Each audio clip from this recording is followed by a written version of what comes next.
WCBI News at 6 starts now.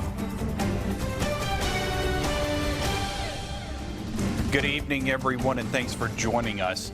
The Mississippi Court of Appeals upholds a Lowndes County capital murder conviction. Derek Bankhead claimed his right to a fair trial was violated when the jury heard a remark about a prior felony conviction. The comment was made during a video of Bankhead being interviewed by Columbus police. Bankhead killed his disabled cousin, Eddie Bankhead, during a drug-fueled robbery in 2011. A jury convicted Derek Bankhead. He continues to serve a life sentence. Omar Beard, Cortez Williams, and Michael Ross also pleaded guilty for their roles in the deadly shooting. The second victim in a deadly fight at the Mississippi State Penitentiary at PARCHMAN was serving time for a conviction out of Lee County. 36-year-old James Talley died at the prison Monday night, according to the Mississippi Department of Corrections. Talley was serving an 11-year sentence for 2 counts of aggravated assault and possession of a firearm by a convicted felon. He had been in prison since October 2017. Sunflower County Coroner Heather Burton says it appears Talley and the other victim, Timothy Hudspeth, died from blunt force beating injuries. The official cause of death will be determined once autopsies are completed on the men.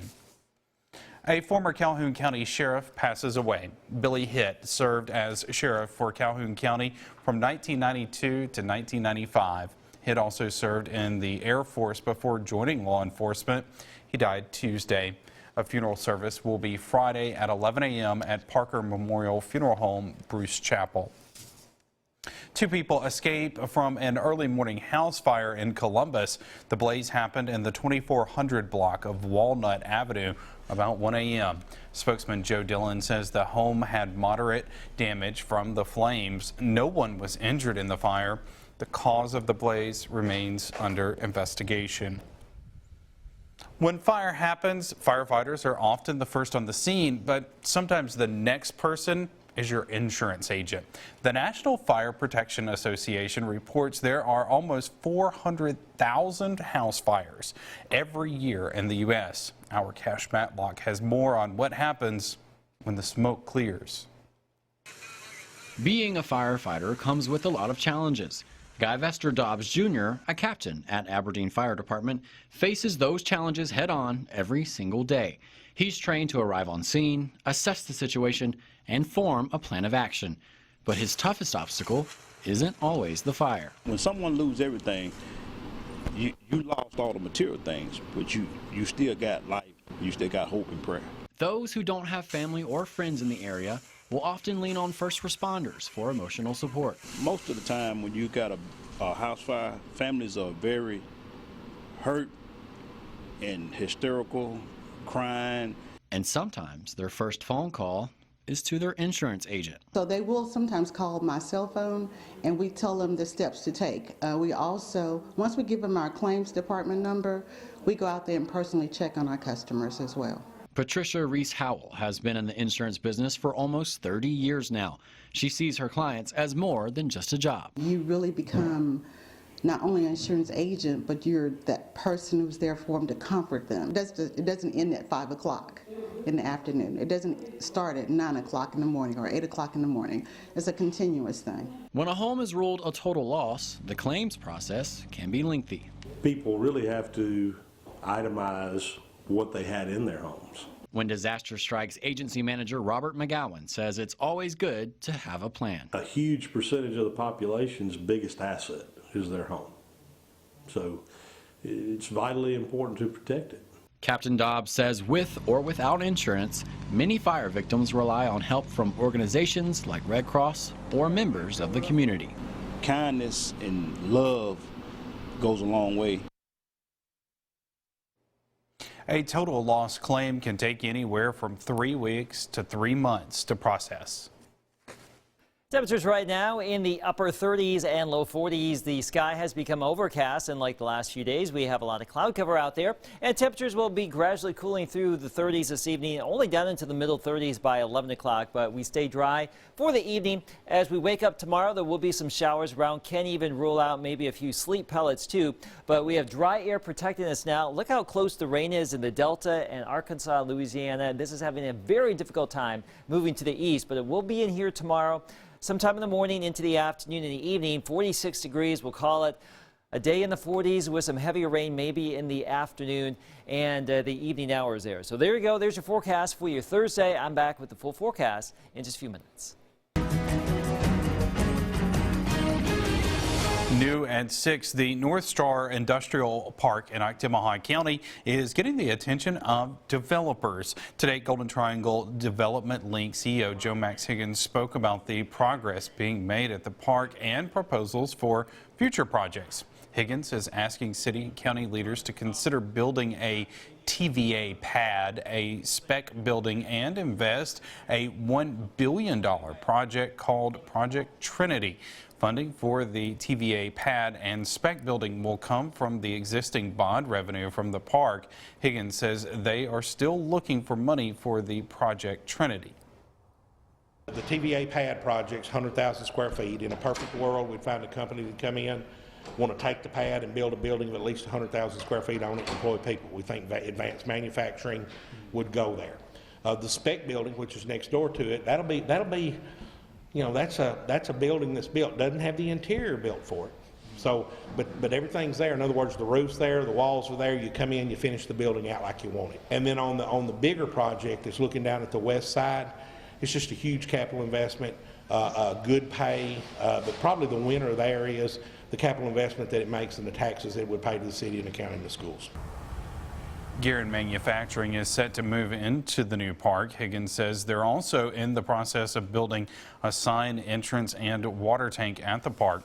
Both of those are expected to be completed by the end of summer. The Mississippi Lottery Corporation makes its first transfer to the state, and it's a big one. Last week, the MLC transferred $7.6 million into the Lottery Proceeds Fund. That money will go towards improving roads throughout the state. In just 8 weeks, the lottery has brought in more than $80 million. Players have claimed more than $44 million so far. Powerball and Mega Millions tickets are expected to go on sale at the end of the month. Starkville Aldermen approved the next step in building a multi-use path connecting the town and Mississippi State's campus. The pathway will run from Spring Street to the amphitheater. The first stage, a sidewalk on Loxley Way, opened to walkers and bikers a couple of months ago. It includes a 2-lane bikeway. Our Bobby Martinez was in Starkville today, where he learned the goal is to make getting from point A to point B as smooth as possible. Bobby joins us live in the studio with the rest of the story. Bobby. Joey, it all comes down to options, and city leaders in Starkville, along with campus leaders, want to make sure their people in the community have safe, direct routes for work and play.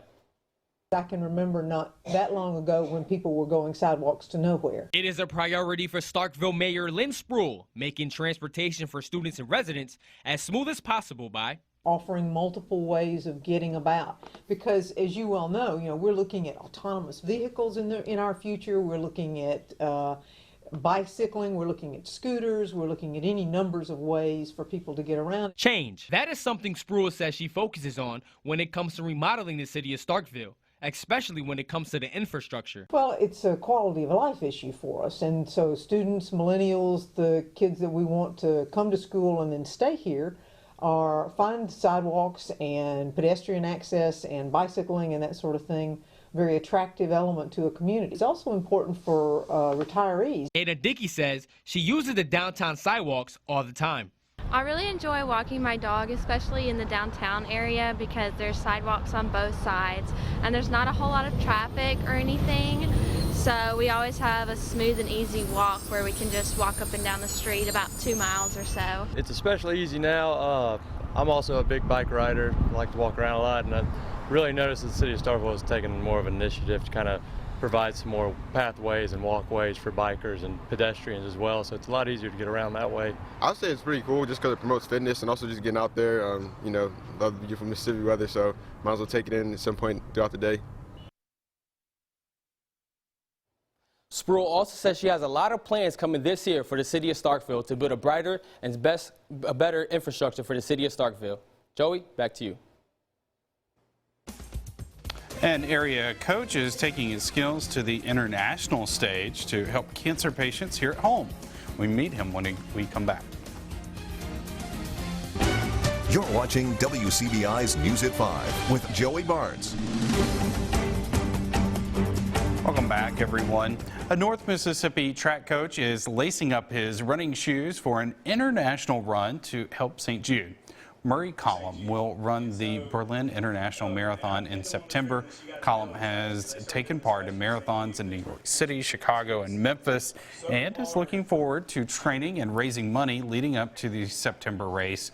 Collum has set a goal of raising $10,000 before heading to Berlin. My wife is a St. Jude survivor, and the first year I ran the half St. Jude Memphis half marathon for my wife in honor of her. And the next year I ran for another little boy that has Pontotoc roots. But then I met this little girl right here, Lily Baker from Oxford. I like the raise money part because like raising money can save kids' life, and it can do so much more for the patients there. Well, Lily Baker battled leukemia for 2 years but was declared cancer-free this past October. So congratulations to her. Well, it was a lovely day outside, but probably not going to happen tomorrow. Clouds foreshadowing rain. So get ready for it, Joey. Get that umbrella ready to go. Another day tomorrow in the 40s. Some cool weather across the region here on our Thursday. Yes, we'll have some rain. It's not going to last too terribly long overall in the 7-day forecast. We'll show you that next. Alert AccuWeather forecast with Chief Meteorologist Keith Gibson. Overcast skies today. A chilly day. We stayed below 50 degrees. And oddly enough, in the Columbus area, today is the 4th straight day below 50 degrees, and that hasn't happened since last March, if you can believe it. So we've been spoiled with a lot of warm weather. We've had shots of cold air. Remember November, but it didn't last 4 straight days. But we are currently in one of those stretches. Tomorrow we stay in the 40s. We will moderate back to where we should be for this time of year. Saturday, it's looking like a great start to the weekend. Look at that, 54 degrees. 52 Sunday, variably cloudy. So there you go. Right now, let's talk about the clouds rolling on into our region today. Our time lapse from earlier this afternoon in downtown Columbus looking due north, and the clouds coming in on your TV screen from left to right, from west to east are those clouds. That's the way they're moving. There's Jackson. Here's the delta, the Mississippi River right here. There is some rain, and on the leading edge of this, there's a little bit of sleet mixing in with the rain. Not all of this is reaching the ground, but we do have moisture coming our way. Right now, we have a big blocking area of dry air that is gradually pulling away, and overtaking that dry air will be this moisture later tonight and tomorrow. So here's our planner. Scattered showers possible at 7 o'clock, 37 degrees. Maybe a sleet pellet or two. Don't freak out here. Rain will take over. It's going to be a chilly day with some cold rain. 43 at noon, 45 to 46 in the afternoon. And if anything, our temperatures could actually be a little bit warmer going into tomorrow evening. That could be the warmest part of tomorrow as the system comes together and moves on through. So widespread 40s during the afternoon and evening here. A rain potential, we're still thinking anywhere from about 1/4 of an inch to maybe 1 inch to 1 1/4 inches of rain. The model just updated from our 5 o'clock data we were showing you about an hour ago, but the gist is still the same. We have rain coming our way, especially by midday here. So my advice to you for work in the school, bring the umbrella. If it's not raining, it probably will be raining at some point tomorrow, and then we'll have another batch move on through during the afternoon and evening. A lot of this will be done tomorrow evening as that system starts to pull away. So we've removed the chance of rain on Friday. That's certainly good news, and we'll have a mix of sun and clouds here Friday, perhaps warmer 50s south, cooler 40s north, depending on where that cloud line sets up. So that's the way it's looking. We'll have another system on Sunday that could graze the region, and we'll have another front, it looks like, for the middle of next week. That would be the next best chance for some moisture around here if you don't get enough tomorrow. We don't really want any more moisture around here, Joey. We've had about 5 to 10 inches plus over the last 30 days, and we'll have rain tomorrow and maybe some next week, and Overall, some drier weather there Friday through Tuesday, with temperatures getting closer to average there, 50s, lows in the 30s. Tomorrow's like a good comfort food day. Oh, macaroni and cheese and maybe a hot stew or something. Something. Cold rain. That's when you need comfort. It's also food. a good day to not work. But we will be here, right? I was going to say, I don't think we have that option. we do not. No, we'll be here. All right. Most people will be working. And this is true. All right. Thanks, Keith. Well, around 100 Hatley residents are now under a boil water notice. Residents who live on the 10 streets on your screen are under the notice. The alert is because of pressure loss due to a line break. Health officials recommend boiling water for 1 minute before drinking. Once tests show the water is safe to drink, the notice will be lifted.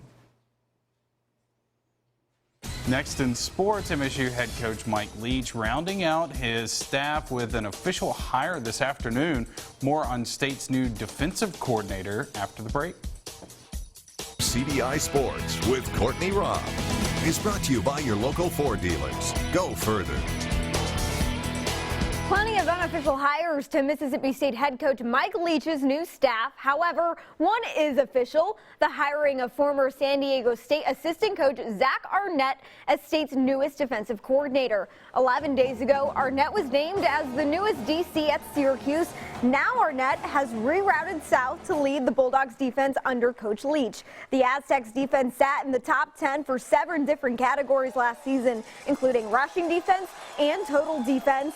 Arnett replaces former assistant coach Bob Shoop, who left 2 days ago to join Jim Harbaugh's staff as a safeties coach at Michigan. Mississippi State seems to be turning a corner after picking up 2 consecutive conference dubs. Now it's Hogs versus Dogs as State hosts Arkansas to close out a 3-game home stretch. Forced turnovers is the name of the game for the Hogs. Arkansas averaging almost 18 turnovers a game. MSU head coach Ben Howland saying it's the Hogs defense that's kept Arkansas winning. Look at the, you're into the Ken Palm rankings. They're in the top 10 in effective field goal percentage defense. They're in the top 10 in turnovers forced per game and points off of turnovers. So, that's really where they are really making huge difference in terms of winning and losing. Is it starts at defensive end, and that's, where how his dad coached. That's how he coaches. Here's a quick list of things to not do in a college basketball game. Number 1, throw punches. That's it.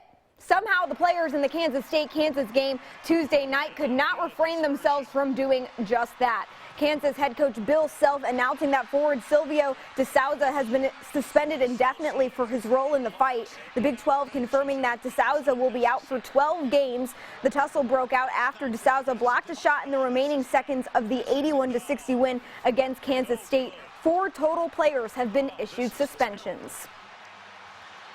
Amory's start to the season may have been cold. However, now the Panthers are heating up.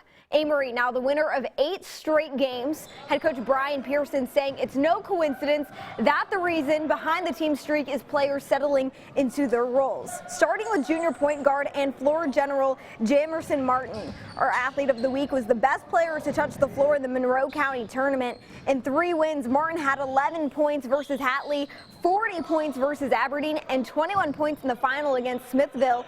Martin saying the key to his performance, he was simply in the zone.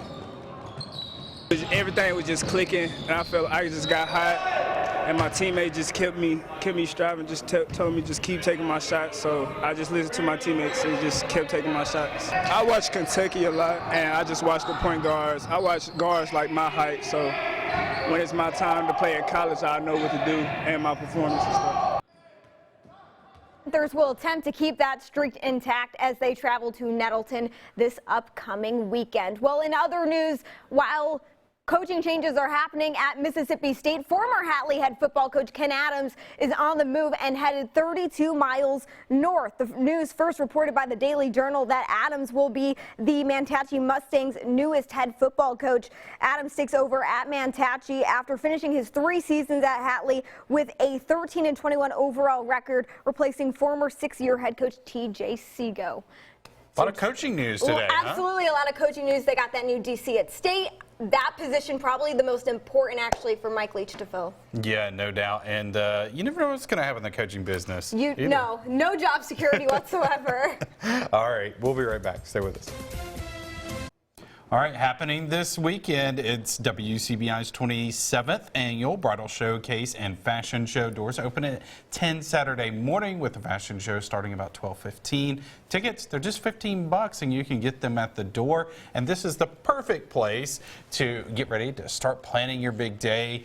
This shows a good place to start knocking some things off that long wedding to-do list. And for more information, you can go to our website, WCBI.com. All right, Saturday weather's looking good. Yeah. Wet weather tomorrow. Don't have to worry about the weather Saturday at all. Nope. All right, thanks for joining us, everybody. Have a great night.